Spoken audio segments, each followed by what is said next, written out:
This episode of the Better 2 podcast is brought to you by Kitty Mystic and M.Needom, author of My Days with the Dark Muse, as well as Love is Worth Waiting For.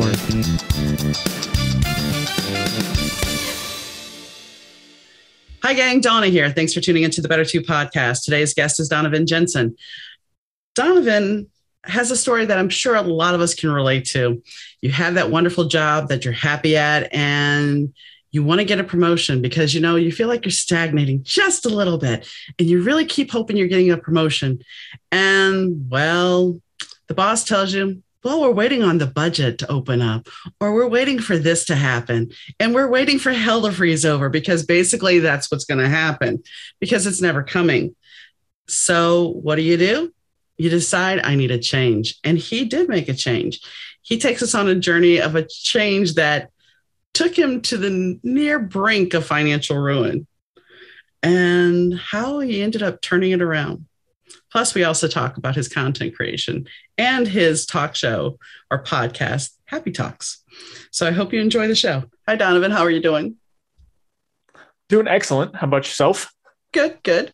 So you just got off of work and you work for Google as a software engineer. And Yes, I do.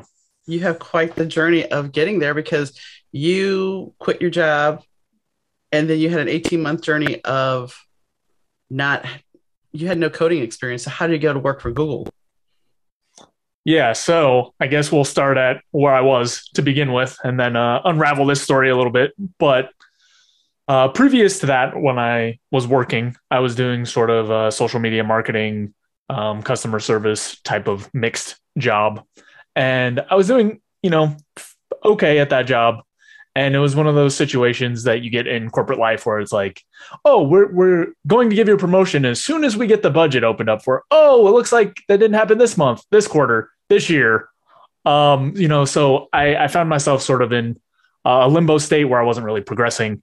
And I actually found myself at one point where I didn't really have a whole lot to do at that job. And I just felt like, I am not making any progress in my life. I'm not learning. I'm not growing. I'm not accomplishing much. So one of the things that I've always been really interested in is sort of psychology and mental health. And that's what I went to college for, was for psychology. But if you just get a bachelor's in that, then that doesn't open up a whole lot of careers either. So I was, thinking, okay, what are the sort of different pieces, or what is it that I really care about? And I kind of settled on this idea that software is sort of the way to scale a solution to any sort of problem, right? So, if I want to go into this mental health space, sure, I could go and do, a master's degree and learn to be a psychologist and do that. And then, the typical path there is to work one-on-one with people. And I just kept going back to this idea of like scale. How do I build something that really is going to reach a lot of people? So you combine that, these sort of ideas floating around with me getting more and more frustrated with this imaginary promotion that's never actually coming into fruition. And at some point, and this is when I really got clear for me, I realized, okay, what do I have to do to quit here? Because, I kept having this big anxiety around, well, without an income, without a reliable income source, how am I going to pay my bills? How am I going to pay for my rent? How am I going to eat? And the moment when I really sat down and went, okay, what are the numbers that I need?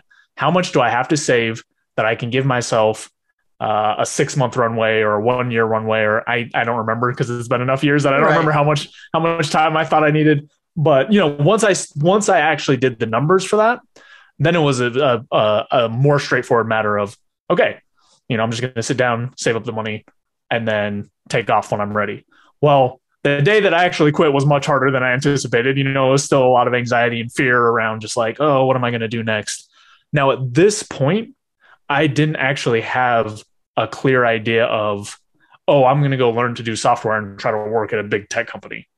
At this point, I had only got as far as, okay, I really want to do my own thing or try to work on something in the space that I care about, in this, mental health, psychology type space.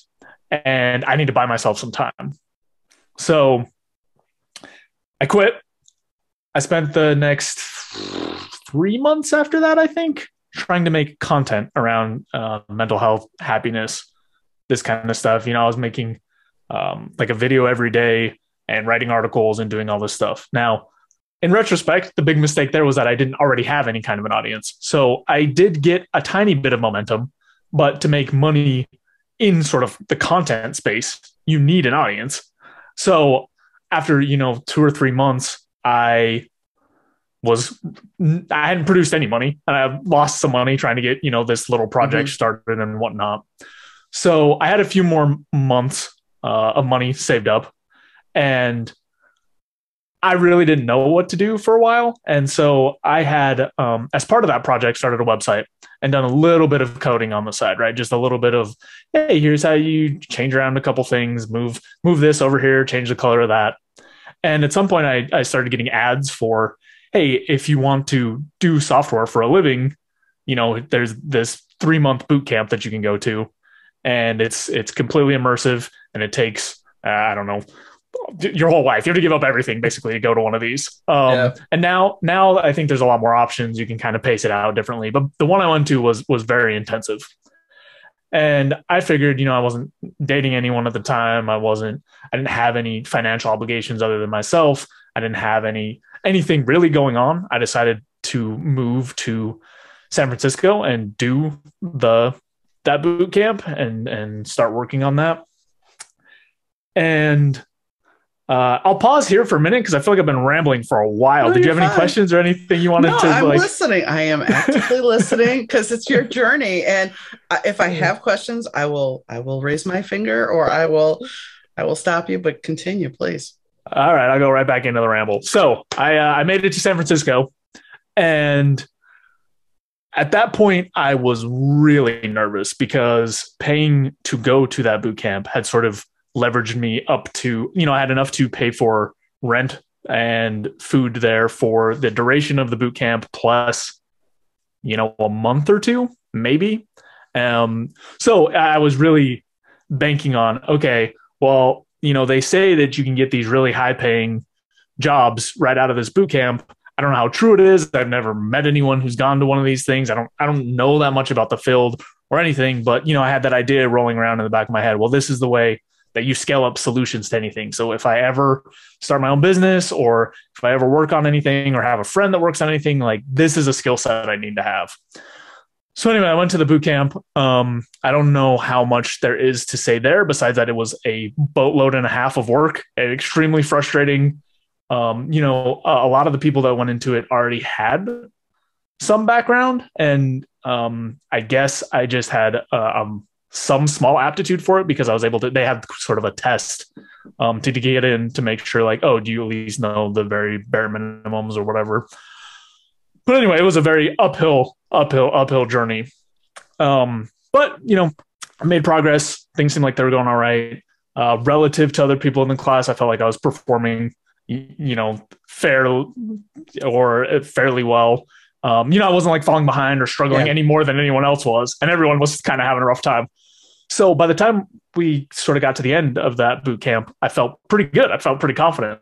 Like, okay, I think I learned all the stuff that I need to know in this 3-month period to really do this software stuff. And then I started applying for jobs, and they sort of, part of that program, they give you someone to help you sort of structure your job search. So I was applying to probably 5 to 10 jobs a day, something like that. Anyways, but I felt good, Yeah. And, I get into it 2-3 weeks, and I've had maybe one interview, and I got absolutely blown out in it. And, so I'm like, okay, well, hasn't been that long, still have enough money, to kind of get things figured out. I have some more runway. So I sort of increased it, right? And I can't remember what the actual numbers were, but I know by the end I had applied to probably around 250, maybe 300 jobs. Wow. And I was also applying anywhere, right? Anywhere. And when I say anywhere, I mean anywhere, like any country, any place, anything, because I figured if someone's going to hire me with a bachelor's degree to start writing software, I just need to get my foot in the door somewhere. Mm-hmm. That's not a typical background. A lot of other people have switched out of math majors or statistics or things that are just more analytical in nature or better show that you have some of those skills. So anyway, I got right up to the end of sort of the second month, which is about, all the money I had budgeted for. And a lot of the other people in the cohort were getting jobs, finding stuff. And, I had this dream of like, oh, well, they said that people are getting these 6-figure jobs. I'm starting to get to the point where I don't really care. Like I'll take anything. I'll take less than what I was making at my last job. I need to start making money somewhere, doing something. And it was also paced out in a way that, as I was sort of running out of my financial runway, I was also kind of reconsidering where I was, right? Like, okay, I don't have any money. I'm not making any money. I'm out in San Francisco, or I was in Oakland technically, but it's practically just as expensive. Yeah. So, I asked my dad, I said, Dad, can I come home for a few weeks just to get this stuff figured out? And then I'll pick up a job doing anything, doing any kind of software, I'll bag groceries. I'll do whatever I have to do to just get back on my feet. But I didn't plan this stuff out too well. And so, he said, sure, that'd be fine as long as it's, a very temporary thing. And I come home, get stuff figured out and get back on my feet. Well, I got really lucky in the sense that right after I made it home, I started working with, or I had been working with a recruiter, and they actually were able to find me a job in Eugene, Oregon. Okay. So I went home. I was only home for about a week or two, and then immediately was back off into Oregon. Don't know anything about Oregon. Never been there before, but they said they had a job for me. So I packed my car up and drove out there. I'm going to speed it up a little bit, but so that was the first job. Really rough. I thought I was doing fairly well, but then they implemented a new system that kind of showed the metrics for everyone, and I was dead last, like the least productive. And I was trying really hard. I was working more than 40 hours a week. I was really busting my butt. But I thought, that boot camp had really prepared me like, oh, I know all the stuff I need to know to be a software engineer now. Not really. It's like the bare minimum to get through the door and then continue struggling to get it figured out. Yeah. So from the moment I got there, I had always planned and I knew there were some gaps. Now, there were more than I expected, but I knew there was some. So I thought, after work, a lot of the days, what I'll do is I found a computer science sort of curriculum, but for free online. So I thought, okay, when I'm done with work, I'll go through this curriculum and then get myself, kind of up to speed where like a bachelor's would be for computer science. And then I'll skip all the stuff that doesn't seem relevant at all, because a lot of the time that's all built in, or, you have all your generals and whatnot that I had already done. So I did that. So the situation now is I've got this job, this software job. I'm not doing great, to be honest. And I'm working a ton. And then in my spare time, I'm also studying. Now, I'd always planned, or not always planned, but from the point I got that job, planned to go work for a bigger tech company, because I realized if I ever want to build anything, this goes back to the start of the story, but if I ever want to build anything and scale it up, I don't know nearly enough software from this boot camp to be able to really do that correctly. So anyway, I'm studying and whatnot. And as I'm studying, it's been probably 6 months into that job, maybe 9, somewhere between there. I get a message from a recruiter that says, "Oh, we got your application to Google. Do you want to come have an interview?" And I was like, I didn't apply to Google. I'm not applying to any jobs. Like, what are they talking about? I've just been studying. Well, come to realize that they're actually talking about an application I put in from the boot camp like 6 months previous. Wow. I think Google might be the only company that can wait, 6 to 8 months to respond to a candidate and still have them be interested. Yeah. But I figured, hey, I'll give it a shot. Like, I'm just here studying. I will probably get blown out. Like, I'm not even performing very well in this job, but I'll give it a try. So there's a book called Cracking the Coding Interview that's specifically geared towards sort of doing these big tech company interviews. And I went through that, tried to make sure I could solve all the problems, or at least as many of them as I could in the given time frame. And then I flew out, to the Google headquarters, and the way it's set up, is there's like 5 rounds of these hour-long interviews, and you're writing code on a whiteboard and solving these problems and whatnot. So I did that, got to the end of that day, and was like, there's no chance. Like, I did so bad on some of these questions. Like, I didn't even start answering the problem, let alone actually finish. And so I just, I got my expectations around, like, I did not perform well enough to make it here, which is okay. Like, it was a good learning experience. I know what I'm up against. I know what kind of questions they ask, or like how hard it's going to be. I could see kind of the distance from where I was to where I wanted to be. And got back, didn't hear anything from the recruiter. A month went by, didn't hear anything. I messaged them, and they just said, like, oh yeah, we'll get back to you when we get back to you, and whatever else. But after about a month and a half, I got a call from the recruiter, and they said, hey, so I wanted to give you an update on sort of the application you put in the interviews. But first, how do you think they went? I was like, well, I don't think they went super great. There was definitely a lot of room for improvement. And, the guy's tone was really somber and whatever else. And he's like, well, what would you feel if we extended you an offer for whatever amount of money, which was for me like a complete change of my entire life, like an amount of money that I didn't think you could make at entry level at a job somewhere. And I was like, internally, I was like extremely excited. But externally, I learned from that boot camp, like, you need to negotiate and you need to do all this other stuff. And I was like, oh, let me think about it and I'll get back to you. And inside you're going, yes. Yeah. Inside I'm like, I don't know. Do they have like a diversity quota for engineers who don't know how to code, or like what is this? Is somebody punking me? No, so yeah. So that's kind of the gist of that part of the story. And then, I thought that I had kind of made it by that point, right? Like, okay, cool. Like, I got this super awesome job.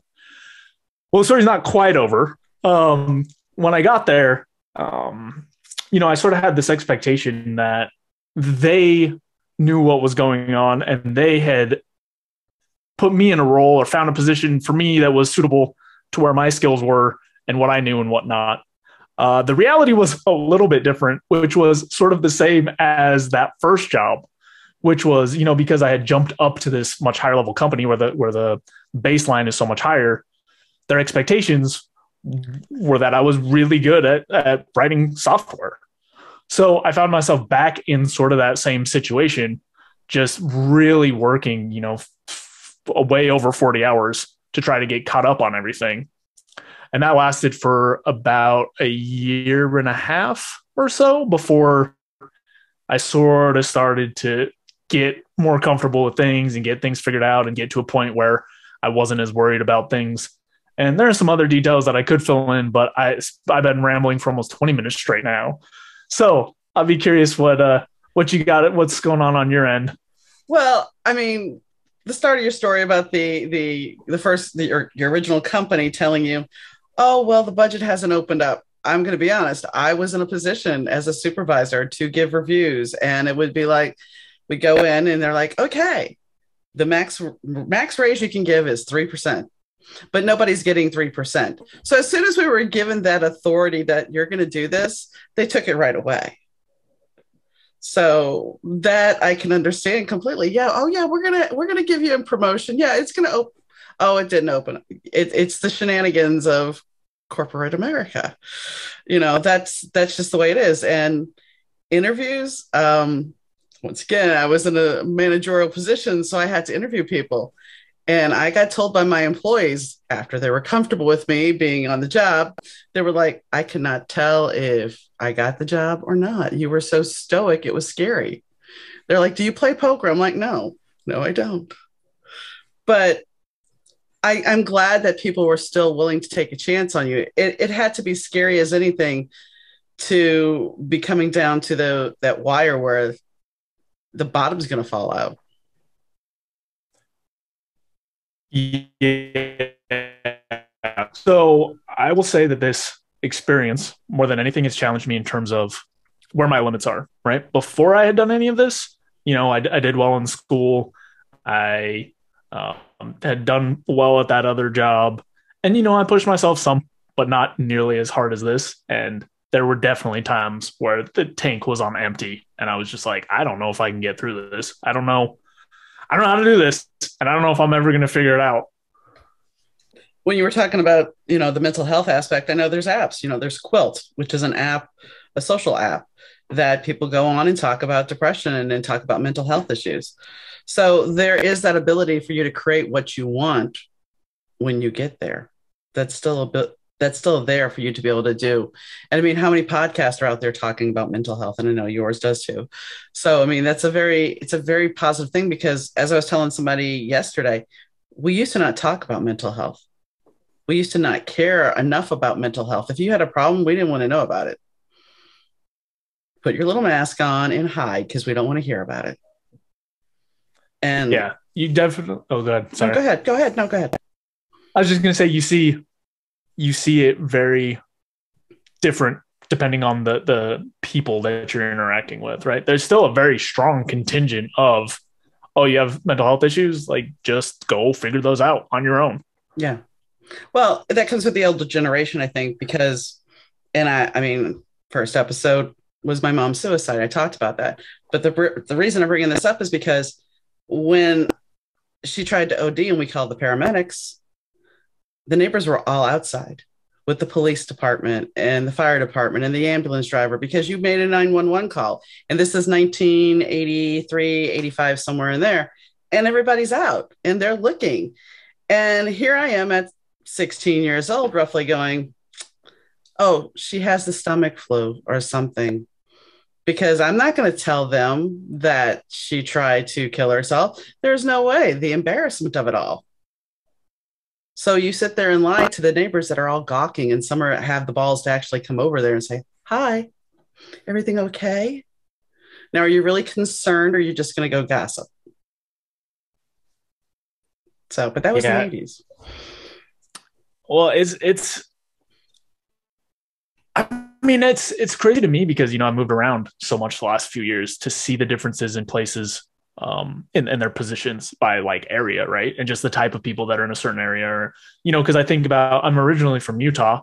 And if I think about, in Utah, I don't know how much progress has really been made in the last, 20 or 30 years there. And that's a state with a very high rate of suicide. And it's sort of the same thing, like, are people actually checking in on each other, or are they trying to get gossip and figure it out? And it's just really sad to sort of see those sorts of interactions when there's a level of more authentic sort of connection and community that there can be to sort of support people. And there's so many people just like struggling in the depths of misery.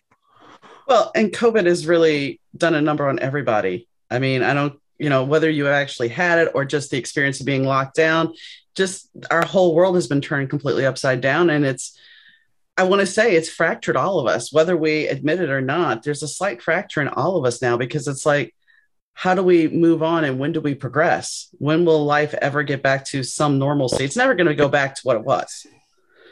And at what point are we going to have to provide, a passport, a vaccine passport, or something else to prove everything? And how long is that going to last? Because COVID hopefully eventually will die out. And are we still going to be presenting this? Our world is different. Right. Yeah. And you add into that, sort of going back to this mental health piece, it's really shaking things up for people in a negative way for the most part. And things that were already a struggle in a lot of places, like a sense of community and connection, are further driven apart by not only the virus, but the fact that there are differing opinions on how to handle it and what we should be doing and things like that. It's really been a tough time for a lot of people. Mm-hmm. And I don't know that but if you step back, we were already headed to that divide when, dare I say, President Obama got elected. We started seeing a divide grow, and it just continued to grow when Trump got elected, and then the virus happened. And and the thing is, when you get down to it, we're all human beings. And we need to, you're not going to change somebody's opinion by posting a meme. You're not going to change an opinion by screaming at somebody because your sandwich isn't made. to your liking, or calling the cops because of that. Great. You can go on and become social media famous for whatever reason, maybe lose your job and whatever. But was it worth it? And did you really garner anything from that? Yeah, that's one of the things that I find really interesting. And obviously, I'm still working through my own journey, but a sense of actual community and connection as opposed to, because I think one of the strongest threads right now is sort of what you're talking about, where it's like, how do I make this 10-second video slam dunking on someone else who's in my community about something stupid to get a bunch of views? And I just feel like the sense of community for a lot of places and a lot of people and a lot of groups and stuff is really splintered. Now it's kind of interesting too, because there's all these online places that you can go to sort of foster some of these communities. But I guess, yeah, I just feel this strange sort of underlying current where the actual face-to-face communities that a lot of people are in, people are not treating each other very well. And I don't know what that's been like historically, because maybe there weren't all these videos and maybe it's been the same as it's always been. But it doesn't feel great to just see that pushed everywhere and see that stuff so popular. Well, and I think, okay, well, everybody knows about Book Talk blowing up. If you're an author, you should be on Book Talk on TikTok, because it's the place to be. And then somebody posted because they got triggered by a book. And so then this whole battle started within the community where readers were turning on authors and authors were turning on readers and authors were turning on other authors. And it's like, are you guys winning any prizes here? Is this some kind of, what is the point of all this? So we create trigger warnings. Okay, fair enough. If you don't want a trigger warning, then that's on you. But it's got to be a point where what's going to be beneficial to everybody, attacking each other is not going to do it.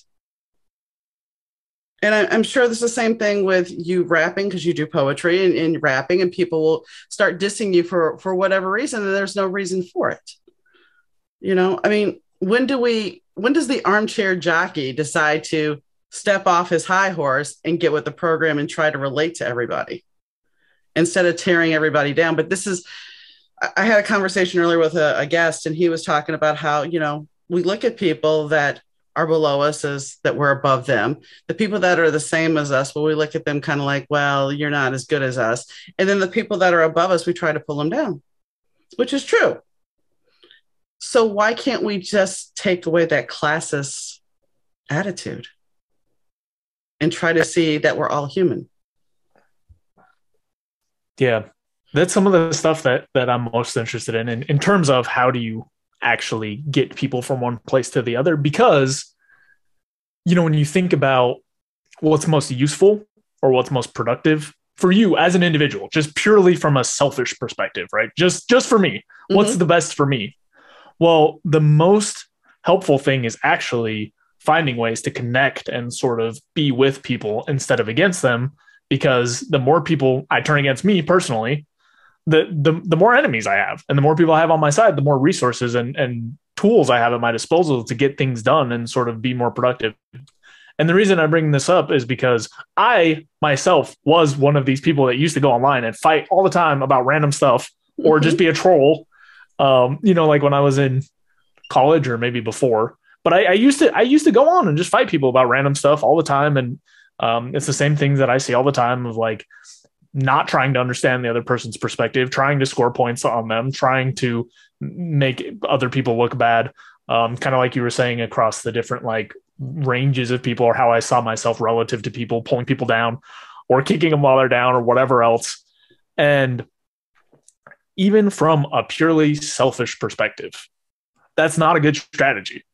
No. And well, here's the thing. I was guilty of it. I had my memes that I would post about who I did not like politically.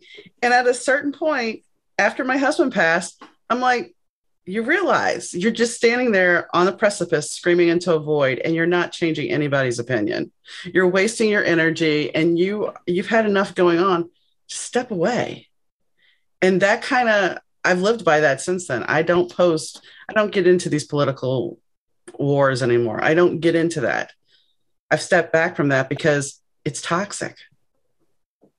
Not only for the Yeah. person I'm arguing with, but for myself. Yeah. I think that's one of the strongest realizations, at least that I've had, that was the most useful, was realizing that not only am I not accomplishing my goals, right? Because I would go through and sort of be mean to people or try to show them how stupid they looked or how bad their argument was or whatever else. But not only was I not convincing them of anything, wasn't making any progress, not useful in those terms, I also didn't feel good coming out of it most of the time. Now, sometimes I felt a little self-righteous and hoity-toity and whatever else, but at the end of the day, I didn't really feel good about it, and it didn't produce anything towards my goals. And I think that's maybe some of the confusion is people think that they're doing the right thing or trying to sort of move the needle in a positive direction. Some people don't care, but for the most part, I think people think they're doing something good. But when you look at what's actually effective, there has to be much more understanding and communication and a much softer entry point. But if we want to look back at the Karen phenomenon, let's just go with Karen. And yes, that did happen before COVID because I had a Karen on me one day. But because I have a parking placard, I have a handicap parking placard, and I drove from a bookstore to a gas station. I was picking up my husband from dialysis, and I stopped to get gas, and this woman got out of her car and comes over to me and she says, "You're not supposed to have that and drive." And I just looked at her. I said, "I'm not going that far." And she's like, "You're not supposed to have." I'm like, "Get back in your car. Just get back in your car. You don't need to say anything." But no, just get back in your car. I mean, there was no reason for it. So there was an early Karen. But I think part of it is, look at me, look at the attention I've garnered. I've hit all this. Now that's come back to haunt some of them because they think they're one-upping somebody, and then they end up losing their job. They end up, we've seen it happen where some of them have gotten death threats, I've heard. So, but I think COVID and being locked down has taken down our societal norms of how we're supposed to act in public. And some of us have become a little bit bratty. Yeah, so I'm going to open up another thread of conversation. But I actually finished a book last year, and it's something that I worked on for 4 or 5 years, called Mindscaping. But the whole concept of the book is like, how do you optimize for happiness? And I think it actually fits really well into this conversation because part of that book is talking about values and how people use really bad strategies with their values sometimes to try to produce happiness, but in ways that are not reliable. And I think it's a prime example of that, right? Where it's, you have sort of this value around, in that case, it's probably something around like justice or whatever else in the case of your parking thing or your driving thing, right? And they have this value that they're trying to serve to produce happiness, but the method that they actually use to do that is not good or useful. And I think that's why we see so much of this like dunking on each other and whatnot, is because we're trying to fulfill these other values. And this is me kind of philosophizing a little bit, but we try to fulfill these like specific values, but the methods that are available aren't always ones that are reliable or useful. And I think another example that I like to use is sort of if you have there was a guy that I met who was not very pleasant to be around. And he was talking about like, oh, I make this much money, and I slept with this girl and this girl and this one. And I was just like, what is wrong with this guy? Yeah. And then I took a second to kind of like decompose that. And I was like, okay, so the values that I would take that he's trying to meet are like connectedness, right? Like a sense of connection or a sense of worth. However, the means he's using to do that is just like trying to sleep with as many people as possible. Or I later found out in the conversation that he was talking about his family in relation to money a lot. So I think, sort of the value under that was something closer to make my family proud. But then the means he was using to do that was just the number of dollars he was making. Right. Anyway, to bring this whole thing together, I think, I think that's where you see a lot of these things develop, is sort of people are trying to serve these values and make themselves happy, but the actual methods for doing that are just not reliable in the long term.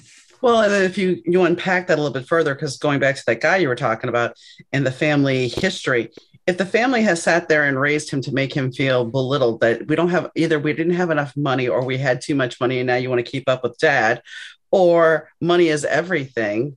It's the underground values that if you don't break those cycles growing up, you're going to be destined to repeat those things, because those values are who you are from your parents. You have to consciously say, I am not going to be that person, that their expectations are not my expectations. I'm going to live my life for me. But obviously he thought that, dare I say, what the image was painted, what you've portrayed to me is the 80s Playboy with the girls and the money. And I need to, do you have a Coke problem too, sir?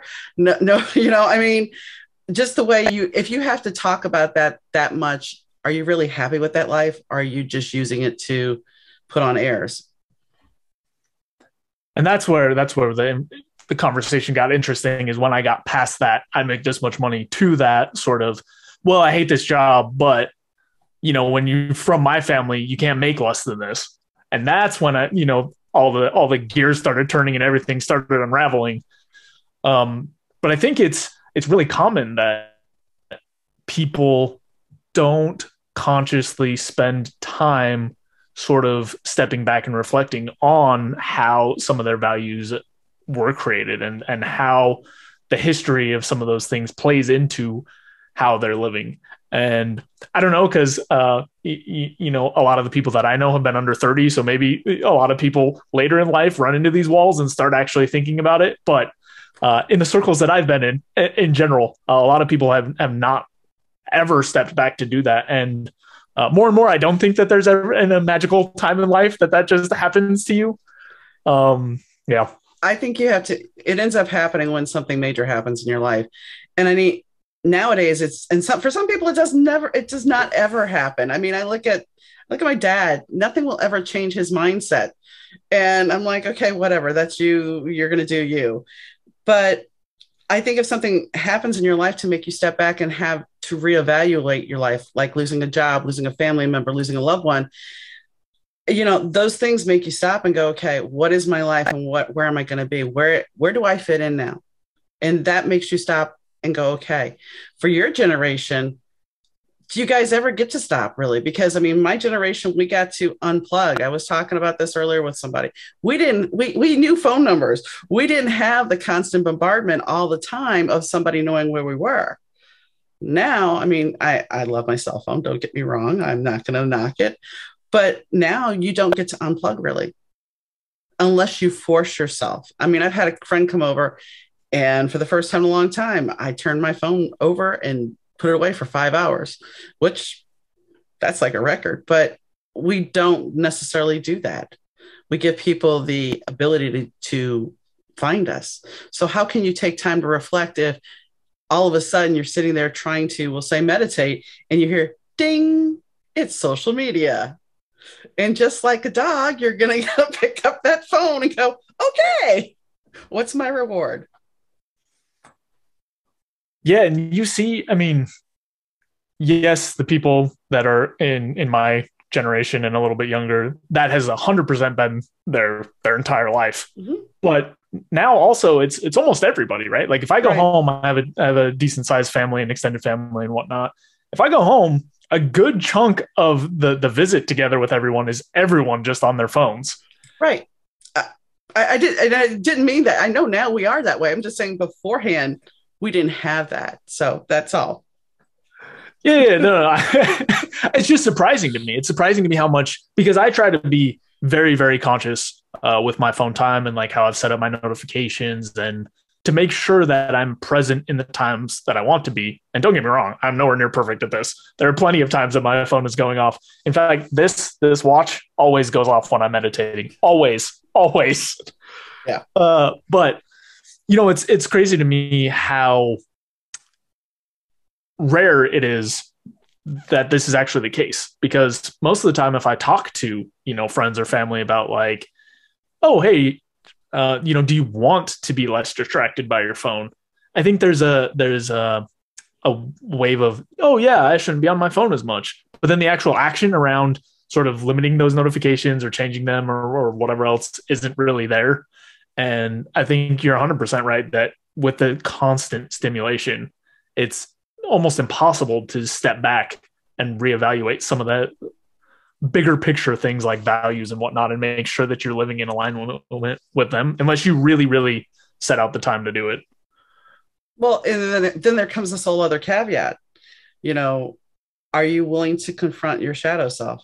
Are you willing to confront the darker sides of your personality? Because that can be a scary thing all in itself. Yeah, I guess that makes sense. Going back to what you're saying, when a crisis sort of shows up, that forces you to do that, because otherwise, you probably don't want to, and there's probably not enough pain or misery in your life to get you to do it. You have to find some sort of point that pushes you over the edge and say, like, okay, now I'll do this hard work. And it's not something that's going to change overnight. I mean, you can look at it and they'll be like, okay, I've dealt with it, but I guarantee you it's going to come back and haunt you again, because you have to keep working through it and mining through it and analyzing it and sorting it, because otherwise your brain, especially as a younger person, tends to protect you from the truth, a truth that you may have played it off as something minor when it was actually something really major. But as a younger person, and I'm talking even in your 20s, you still kind of play it off as like, oh, it's no big deal. When the truth of the matter is, if you unpack it, it was something big. Do you understand what I'm talking about? Yeah, it's an interesting angle. I'm sort of unpacking it in my own head a little bit, because, I guess, tell me if this is what you're saying, which is there can be events that people are sort of looking at as like, oh, this is not that impactful. It didn't matter to me that much. Hasn't really shaped me that much or changed me or whatever else, depending on what the event is. But if you were to do the work, like if this is the easiest example, but if you were to go to therapy and talk about it for 4 sessions or whatever, you would actually find that it is very important or has had a large impact on you. I don't know. Tell me how much I landed. It is that, but I'll give you an example that's short and sweet. And it had nothing to do with being in therapy. I had gotten in a fight with my stepfather. His hands were around my neck. When I was 20 years old, I took it and I ran with the statement of, we had a physical altercation. When I hit my 40s, my mind decided to really look at this, because I was watching something on TV and they were like, well, that's attempted murder. And I'm thinking to myself, wait a second. His hands were around my neck. They weren't to give me a hug. It really wasn't a physical altercation. If his hands were around my windpipe and he was squeezing, that means he was attempting to kill me. But at the time, my mind could not handle that. Do you see what I'm saying?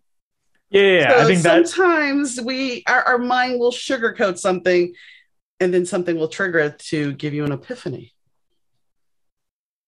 Yeah, I'm trying to remember. I actually just read a book with sort of the sciencey version of the exact same thing, which is I guess your brain has some mechanisms set up for traumatic events, and the more traumatic they are, the harder that system in your brain works to find some sort of interpretation that allows you to sort of continue moving on with things, as opposed to really, really getting stuck. Now, obviously, there's all sorts of instances of trauma where people do get stuck. But I wish I could remember any of the details of that. That's the curse of reading a bunch of books and not taking notes.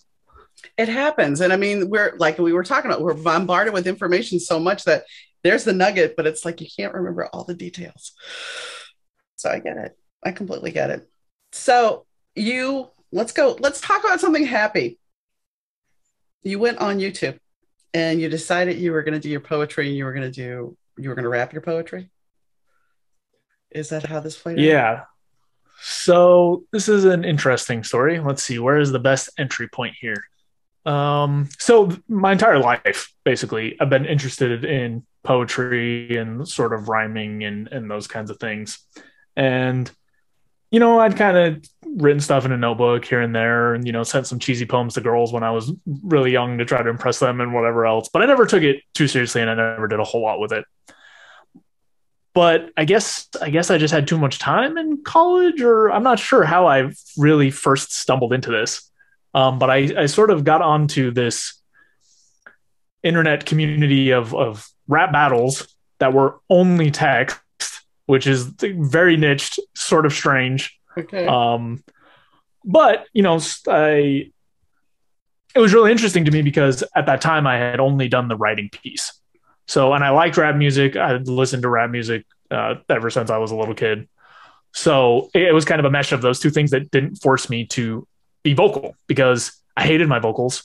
I was extremely nasally, really bad. I had no, vocal training to project or to do anything. I hated my voice. Anyway, so I started doing these sort of like text rap battle stuff, and that was fine. And then after I was doing that for a while and started building up, some more skill, I learned a little bit more about the structure of rhymes and how to compose different things. More and more people on that site, I started making friends on there, were pushing me to sort of do audio. And I was like, I really don't want to do this.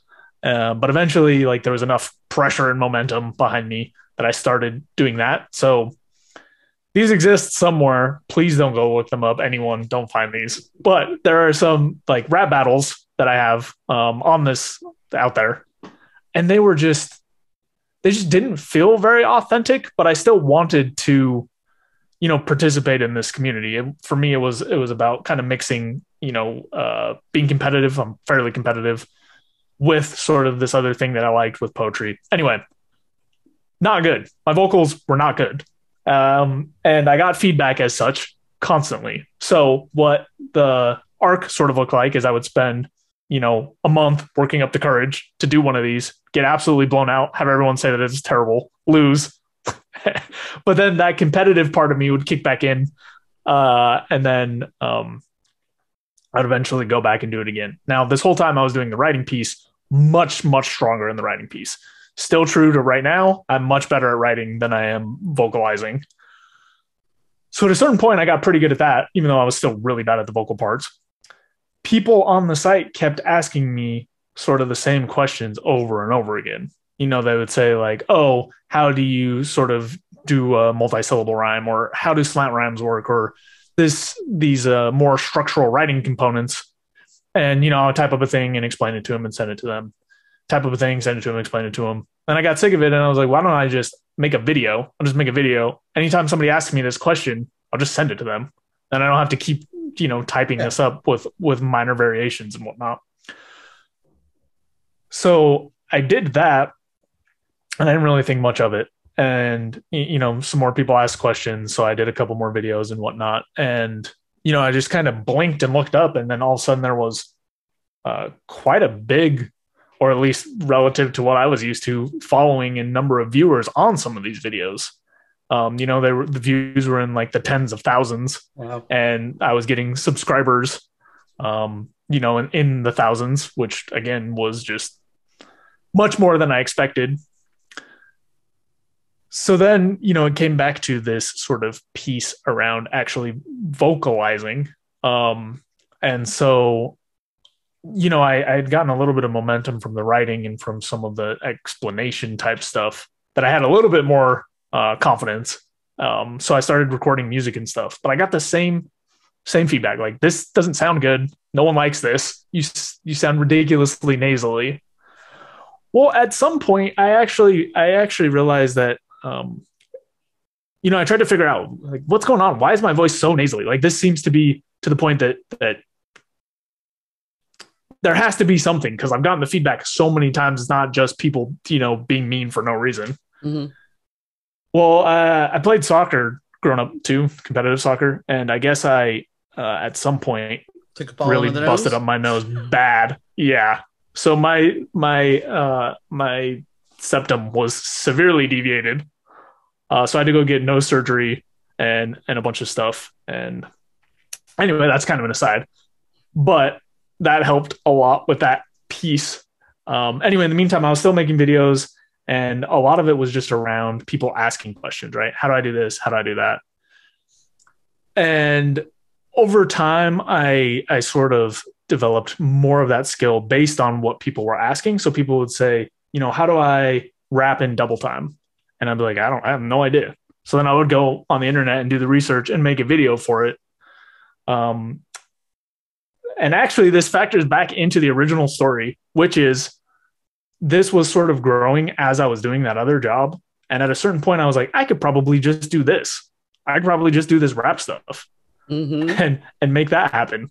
And then I tried that as one of the projects I did over a few months, because I had made a course and I was selling that. This story has gotten really rambly, but I made a course and was selling that.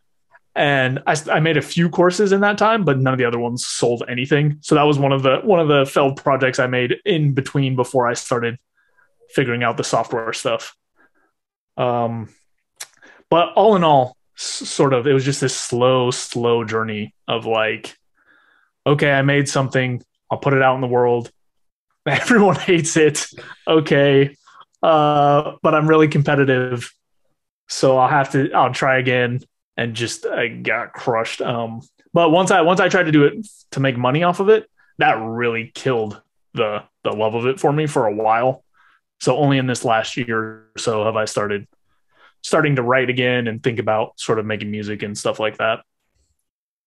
So then when did the Happy Talk podcast start? Oh, goodness. That was right before the start of the pandemic. Okay. So I met my co-host once before the pandemic started. And the story there was I'd been doing the Google work. I dropped sort of the rap stuff. I dropped, I was doing like some blogging and stuff around mental health and happiness. I dropped all that stuff so that I could try to figure out software. And then once I was kind of getting more comfortable with it, it just happened to align with someone reaching out and saying, oh, hey, I have this program, about stress management and all this stuff. Do you want to take it? And I was like, well, I feel like I have a decent background in some of this stuff and use a lot of these techniques already and whatnot. That conversation somehow evolved into, hey, neither of us are making content. We want to start making content again. Let's do a weekly show and sort of hold each other accountable. And then after we did that for a while, we were like, well, we should probably get some guests on and start talking to people who are experts in a wide variety of things instead of, just what our experience is. So that's how that piece fits into the puzzle. So you've created a lot then. And since you're going to get back into writing and making music, will there be more videos on the YouTube channel then? Yeah. So in the last few months, I put out a couple. I'm really rusty. And also at the ends of sort of my knowledge for some of the topics. So it'll probably be pretty slow. Like I need to get back to sort of learning some of the things before I'm able to explain any more things. I also found out through that channel that people really like me explaining stuff and don't really care about my art, which is okay. I've accepted it at this point. I'm 100% okay with it. But I also need to figure out what the balance is there, because obviously creating my own art is a lot faster and easier than really going deep into some of this technical stuff. Well, as I've talked to musical guests on my show, and they've talked about how social media has become such a big part of their lives, because it's like, yes, they can do their creative part, but then they have to go on social media and do marketing. Even though they have professionals helping them market, they still have to put themselves out there. So it's a huge thing. And then, YouTube, yes, YouTube's been around forever, but TikTok's now taking off, and now Instagram's using Reels, and then Facebook's going to do this. And when do you just go, okay, I need to breathe? So is there anything that we haven't discussed that you would like to add? Oh my goodness. I think we talked about my entire life in a very non-linear way. I don't think there's anything else that I have to add. We've talked about pretty much every project I've touched in my life and everything I've done. So no, we've covered it nice and well. Well, thank you, Donovan, for coming on. Yeah, thanks for having me. So Donovan, he had an interesting story. And, I think that we actually need to look at when you have an idea that you really want to pursue, and if you work hard at it, sometimes it actually works out. And there was a lot of risk involved, and there was a lot of chances he may fail, but he actually did it. And he realized he wasn't the best coder, but he still kept going. And that's the thing. Sometimes we have to keep going. We have to keep pushing through to make things happen. We have to realize that, life isn't always going to be so easy. Sometimes we have to, and I don't want to use the term pull yourself up by the bootstraps, because sometimes that doesn't even help. But if you have enough belief in yourself and you're willing to work and commit, then you can get things done. You can make things happen. And, sometimes when somebody's giving you an insult, such as, you can't sing, there's actually a reason for it. And he didn't even know until after he went to the doctor for his nose.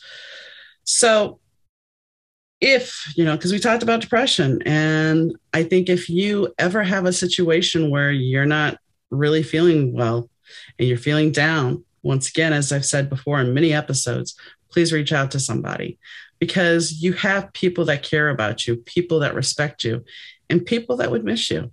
So understand that. And on that note, as always, well, if you have a question, comment. I would love to hear what you guys think about the show. I've been putting out episodes, and it's been quite a while. So if you have a question, comment, concern, you want to say hi, just do it. Because, I feel like sometimes, granted, I love doing this, but sometimes I just wonder if you guys are like, man, this broad doesn't know what she's talking about. So leave me a comment, question, or concern. You can do it at send me an email. Donna, Dauna at better2podcast.com. You can go watch YouTube video. You can say a comment there. However, just, give us some feedback. We want to know if we're doing a good job. I have an audio guy now. He would like to know if the podcast sounds much better now. Rich would love to hear some feedback as well. So you can email us. It's fine. We don't bite. I promise. Not much anyway. Anyway, if you have missed an episode and you would like to catch up, you can go to better2podcast.com. You can find all our social media links there as well. And if you want to leave a review, well, there's Apple. There's also Podchaser. And I'm sure there's a couple other pages that I'm not familiar with, but you can leave a review. However you want to participate in the show, please do. We welcome it. And on that note, I hope you have a great day, evening, or weekend, whenever you choose to listen. And I'll catch you next time, guys. Bye.